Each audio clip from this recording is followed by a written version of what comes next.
Hello friend, good morning. देखिए in previous class we already finished symmetric matrix and skew symmetric matrix. मैंने एक question भी last में solve करके आपको दिखाया था कि क्वेश्चन नंबर 2 दिए थे. अभी भाई चूंकि आप लोग सिमेट्रिक और स्क्यू सिमेट्रिक पढ़ लिए तो मैं चाह रहा हूँ कि एक क्वेश्चन मैं आपको दे देता हूँ जो आप बना के रखिएगा. ठीक है, तो अनसिमेट्रिक वाले वो दिए थे. यहाँ पे सिमेट्रिक में कह रहा है मैट्रिक्स का वैल्यू दिया हुआ है. This is 2x2 matrix. ये हम लोग का 2x2 मैट्रिक्स है. Matrix A is a symmetric matrix. Then the value of K का आपको वैल्यू निकालना है. 2x2 मैट्रिक्स है. ठीक है, तो आपसे नहीं निकल जाएगा. असिमेट्रिक मैट्रिक्स का क्या बताए थे? हम बताए थे ए और डायगोनल मैट्रिक्स कुछ भी ले, लेकिन ये मैट्रिक्स और ये मैट्रिक्स इक्वल होगा, मतलब ये और ये इक्वल होगा. तो अगर आप पहले तो आप बना लीजिएगा. ठीक है, अगर आप इसको और इसको इक्वल कर देंगे तो के का वैल्यू नहीं निकल जाएगा. तो आप निकाल लेंगे. Thank you. निकालिए जल्दी.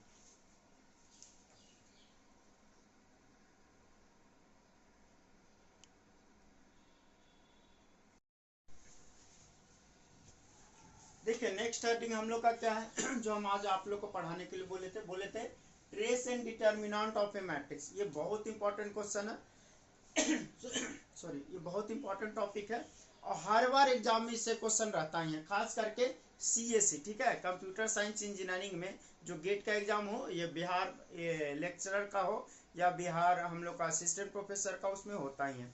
देखिए हम लोग का ट्रेस और डिटर्मिनेंट समझ गए. हम लोग स्टार्ट कर रहे हैं ट्रेस ऑफ ए मैट्रिक्स से. तो trace of a square matrix heading इसलिए मैं दिया हूं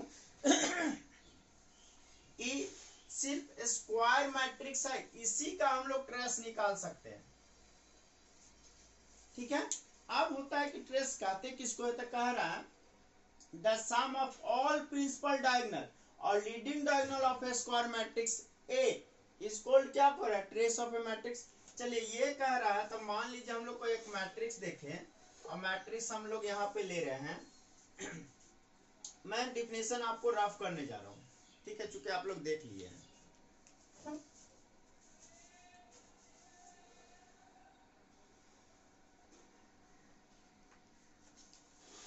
देखिए ट्रेस ऑफ ए मैट्रिक्स कैसे निकालेंगे. तो मैंने कोई मैट्रिक्स लिया हूं, ये मैट्रिक्स ए है और इसका एलिमेंट ले रहे हैं A11, A12, A13, A21, A22, A23. यहाँ पे ले रहा है A31, A32, सॉरी हाँ A32, A33. It means what, it is a 3x3 matrix. 3x3 matrix. तो कह रहे हैं इसका जो प्रिंसिपल डायगोनल है, लीडिंग डायगोनल या प्रिंसिपल डायगोनल, डिफिनेशन में देख लीजिए. तो लीडिंग डायगोनल या प्रिंसिपल डायगोनल कौन सा है, यही है ना. लीडिंग डायगोनल या प्रिंसिपल डायगोनल कौन है, इसका सम. तो ट्रेस ऑफ ए क्या हो जाएगा, ट्रेस ऑफ ए. क्लियर है. तो ट्रेस ऑफ ए हम लोग क्या ले लेंगे भाई, तो इस डायगोनल मैट्रिक्स के जो एलिमेंट है उसका सम. तो क्या लेंगे हम लोग, A11, A22, A33. ये जो आएगा इसी को क्या कहेंगे हम लोग, ट्रेस ऑफ ए मैट्रिक्स. किसका सम ले रहे हैं हम लोग, A11, A22, A33. क्लियर है. तो इसका प्रॉपर्टी से आपका क्वेश्चन आता है, तो यहां तक लिख लीजिए, मैं प्रॉपर्टी बताने जा रहा हूं.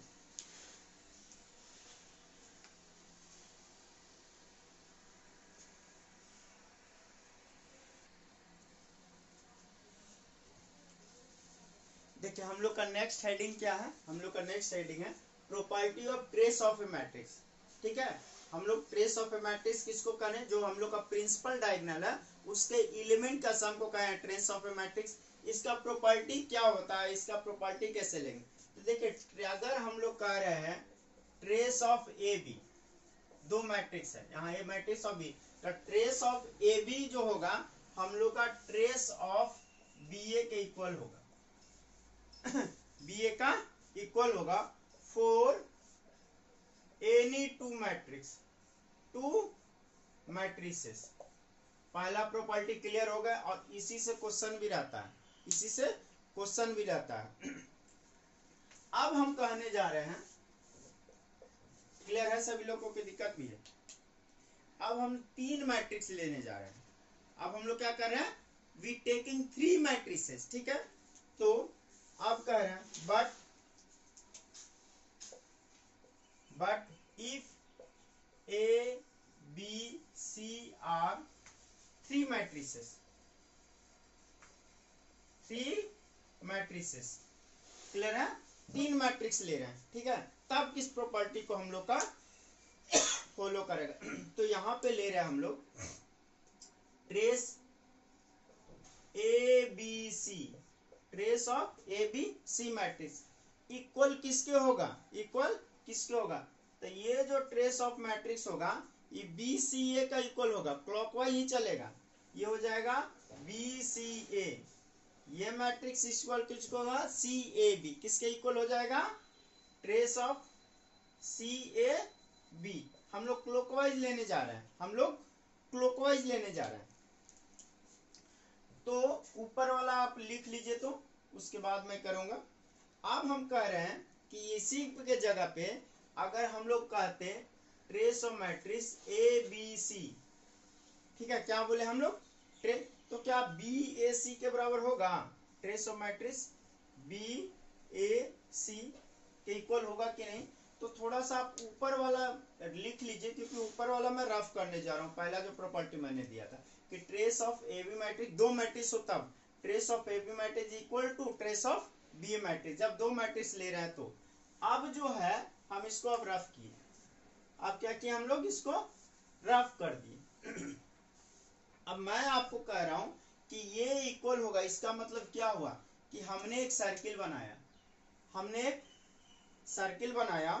अब बोल रहे हैं यहाँ मैट्रिक्स जो है, यहाँ पे हम लोग का ए मैट्रिक्स है और यहाँ पे बी मैट्रिक्स है और यहाँ पे सी मैट्रिक्स है, यहाँ पे सी मैट्रिक्स है।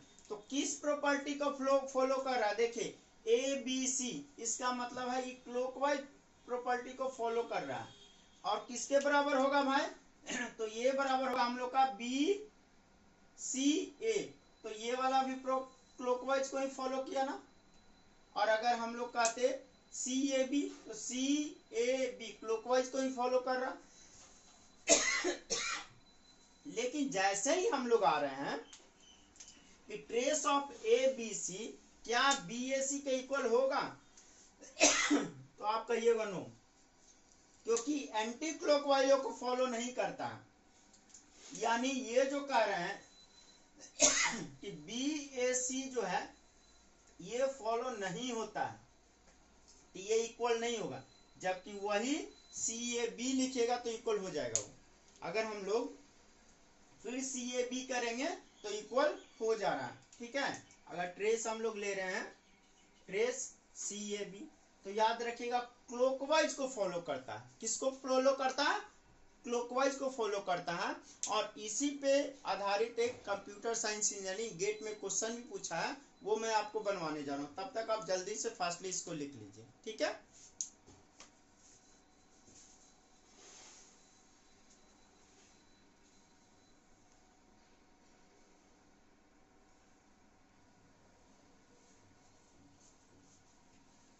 अभी हम आपको जस्ट क्या पढ़ाएं, property of trace of a matrix, उसमें क्या बोले थे हम, उसी से रिलेटेड आपका यहाँ पे क्वेश्चन है। कह रहा है consider the following 2 statements with respect to the matrices A M into N, B N into M, C N into N and D N into N है। अब कह रहा है स्टेटमेंट 1 में क्या है, कह रहा है trace A B equal to क्या कर रहा है, ट्रेस बी ए। 2 मैट्रिक्स में यही बोले थे ना हम पहले, trace A B equal to क्या बोले थे, ट्रेस बी ए बोले थे, ये हम लोग का। आप कह रहे हैं स्टेटमेंट 2 में कि trace C D equal to trace D C. ये सही है कि नहीं, आप उस पहला जो प्रॉपर्टी बनाए तो आप अपने सोच लीजिए। कह रहा वेयर ट्रेस, ये जो कर रहा रिप्रेजेंट कर रहा trace of a matrix which of the flowing hold, कौन सा गेट 2022 सीएस का हम लोग कंप्यूटर साइंस का है।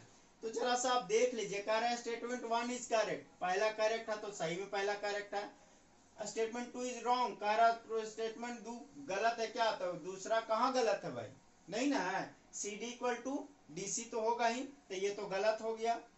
Statement 1 is wrong, statement 2 is correct. Statement 1 तो सही है, तो रॉन्ग वाला आंसर होगा नहीं। Both statement 1 and 2 is correct, तो स्टेटमेंट 1 भी सही है, स्टेटमेंट 2 भी सही है, तो आंसर क्या हो जाएगा हम लोग का सी। तो आंसर जो आप लिखेंगे वो क्या हो जाएगा हम लोग का सी। क्लियर है, तो ट्रेस हो गया। अब हम लोग डिटर्मिनेंट पढ़ेंगे, लेकिन थोड़ा वीडियो बड़ा बन गया है, तो डिटर्मिनेंट एक लंबा बड़ा टॉपिक है, इतना छोटा वीडियो में मैं करवा नहीं पाऊंगा।